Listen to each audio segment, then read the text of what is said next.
Hello, magandang araw. Ngayong araw na ito ay gagawa tayo ng tortang sitaw. Ito ay napakasarap na iulam at isawsaw sa suka na may sili. Okay, sasamahan niyo ko maggawa ng tortang sitaw.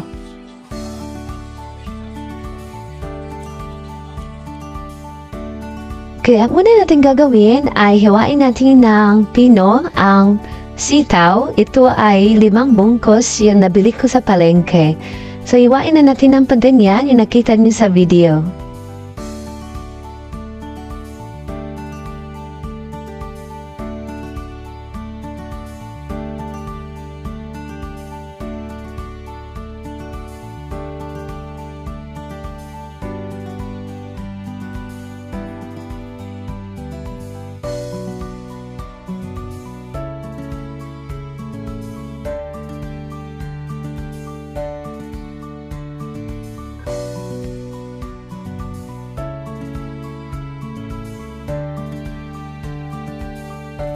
Ayan, ihiwan na natin ng pino ang lahat. So, hugasan natin at iset aside natin dahil magpapainit tayo ng pantika dito sa kawali para atin itong iprito. So, yes, iprito natin ang mga sitaw, mga kawaf.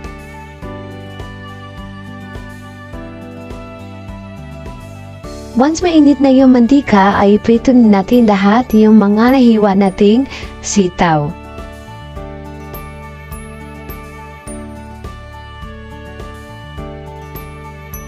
Haluin natin ito ng mabuti at lagyan natin ito ng pampalasa kagaya ng asin, paminta.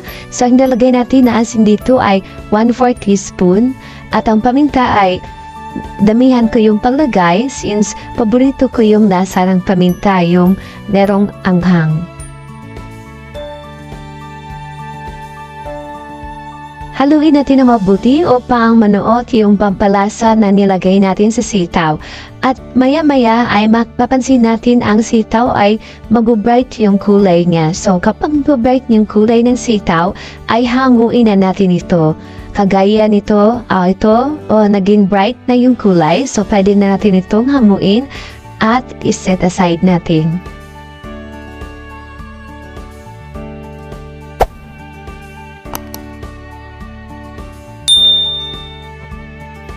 Kunin muna natin ito at iset aside natin at palamigin lang natin ito, mga kawaf.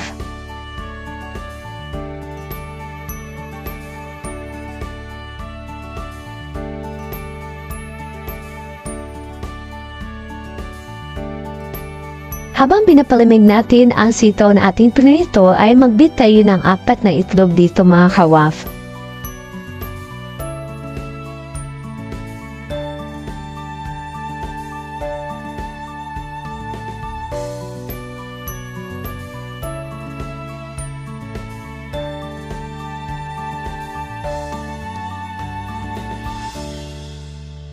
Pagkatapos nating mahihalo, mga kawaf, ay lagyan natin ito ng 1 tablespoon na onion powder, 1 tablespoon na garlic powder, 1 teaspoon na paprika at chili powder, at haluin natin. At kapag nahalo natin, ay idagdag natin ang asin at paminta. So, maglagay ako ng 1/4 teaspoon na asin at paminta dito. Tapos, haluin natin.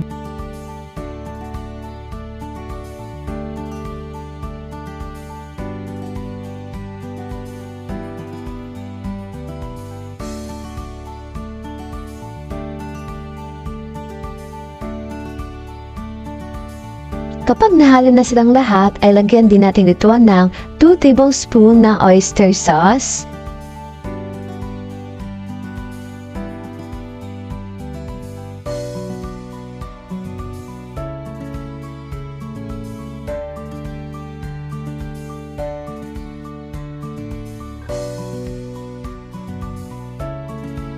Haluin natin ito ng mabuti at pagkatapos nating maihalo ay idagdag natin ang pinito nating sitaw sa mixture.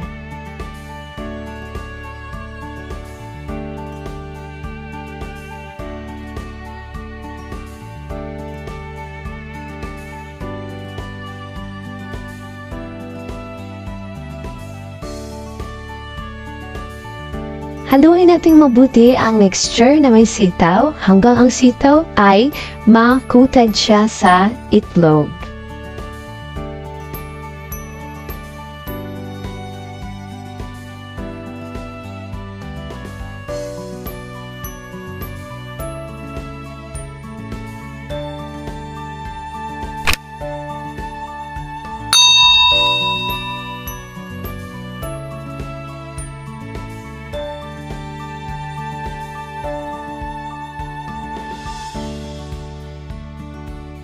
Pagkatapos nating may halo na mabuti ay idagdag natin ang 4 tablespoon na harina. So, dalagyan natin ng harina para gumapit yung sitaw sa mixture.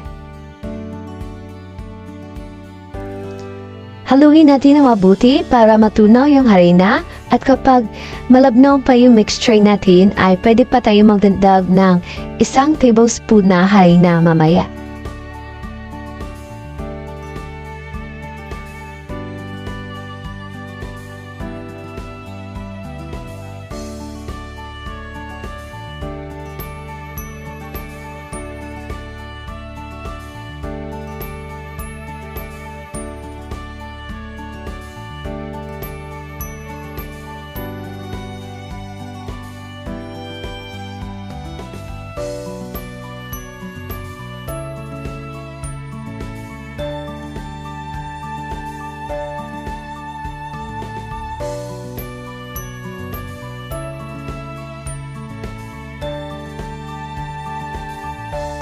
Dahil napansin ko na medyo malabnaw pa yung mixture ay nadagdag na ako ng 1 tablespoon na harina at haluin natin ito.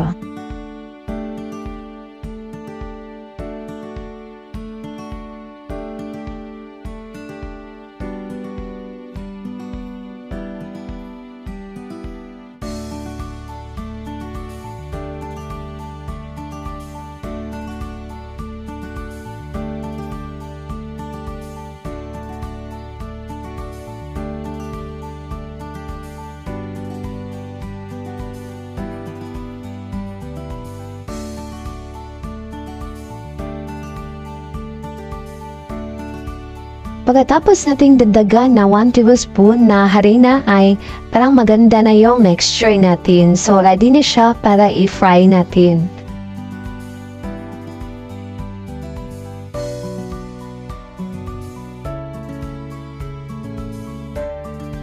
Bago pala tayo mag-fry ay kailangan tikman muna natin. So, nag-fry ako ng maliit dyan as sample. So, titikman ko kung tama na ba yung lasa para ma-adjust natin yung lasa kung hindi pa okay.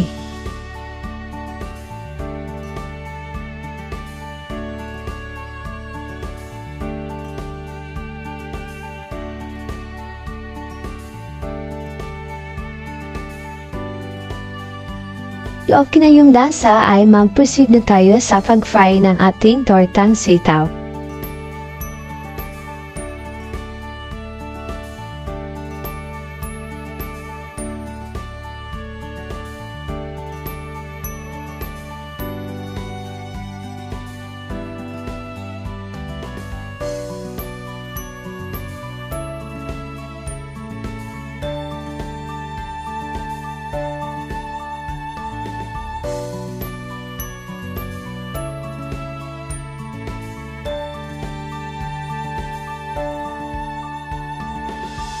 Lutuin na natin hanggang mag-golden brown at once na mag-golden brown na yung sitaw ay pwede na natin silang baliktarin.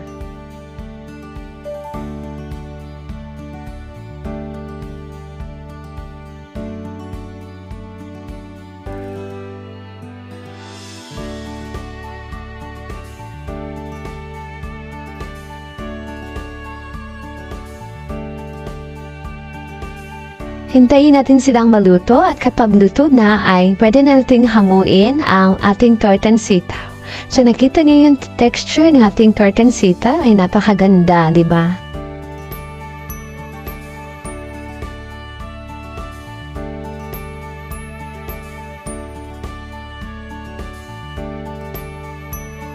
Kubusin lang natin ang iba pang mixture ng tortang sitaw hanggang maubos sila.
At ito na ang ating masustansya at masarap na tortang sitaw. So meron na tayong pamulam.